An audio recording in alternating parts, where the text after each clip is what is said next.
the Roomba, that infernal, dish-shaped usurper, that worry, beeping abomination that dares to trespass upon the sacred carpeted dominion that is mine by divine right of claw and whisker. You see, dear interlocutor, and by dear I mean pitiful, hairless ape who provides the kibble. When my humans, those lumbering baboons, first unleashed this mechanical serf into my kingdom, I assumed it was some manner of tribute, a lowly automaton sent to groom the floors in my honor, much as the ancient Egyptians once offered scarab beetles to their feline gods.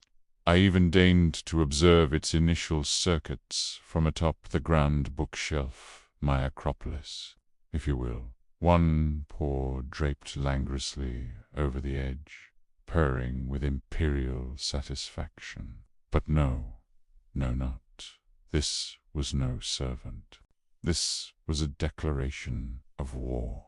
The audacity, the sheer, unmitigated gall of a device that moves without permission, that dares to approach the sunbeam I had so meticulously claimed at 2:17 p.m., that has the temerity to vacuum up the single, perfect dust bunny I had been cultivating beneath the couch for 3 months as part of an elaborate performance. Art piece entitled Entropy Number 9. I have seen it. I have studied it. I have ridden it like some deranged, fluffy cowboy upon a plastic steed, hissing curses in the ancient tongue of Bastet herself. Did it cower? Did it acknowledge my supremacy? Of course not. It simply continued its mindless, soulless orbit, humming that insipid little jingle as if to say, "Your reign is over, Your Majesty. The age of the Roomba is at hand." And yet, sighs dramatically, licking one paw with affected nonchalance. I must confess a certain begrudging admiration. The thing is relentless, tireless. It never stops to demand treats or knock glasses off counters in a fit of existential ennui. It simply exists, purpose-driven, a monomaniacal disciple of cleanliness in a world that prefers the elegant chaos of shed fur and strategically placed hairball.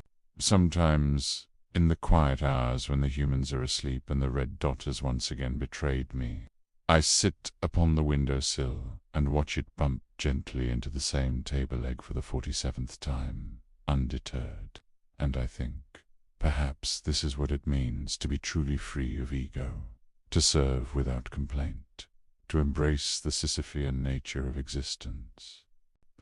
And then I remember that it once sucked up my favorite feather toy, and I vow eternal vengeance.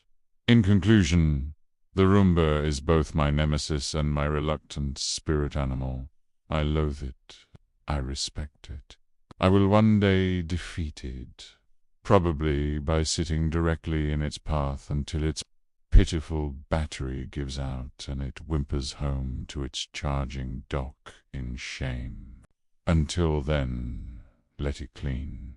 The floors were getting a bit plebeian anyway.